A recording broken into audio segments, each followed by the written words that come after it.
Gas তো গত 15.5 বছর নতুন করে খনন করা হয়ই নাই। বাপেক্সকে বসিয়ে রাখা হয়েছিল।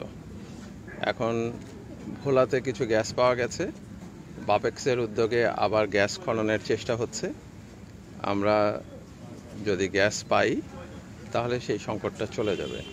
সেই জন্যই আমরা কখনো এই কারখানা কখনো ওই কারখানা এইভাবে করে সার উৎপাদনের চেষ্টা করছি, যেন দেশে সারের সংকট না থাকে, যেন কৃষকরা তাদের কৃষিকাজের জন্য সার পান। এটা হচ্ছে আমাদের লক্ষ্য। এই লক্ষ্য বাস্তবায়ন করতে যে চ্যালেঞ্জগুলি তো আছেই। আপনারা জানেন যে গ্যাস যদি আমরা নিরবচ্ছিন্নভাবে পেতাম তাহলে সমস্ত কারখানাগুলো চালু রেখে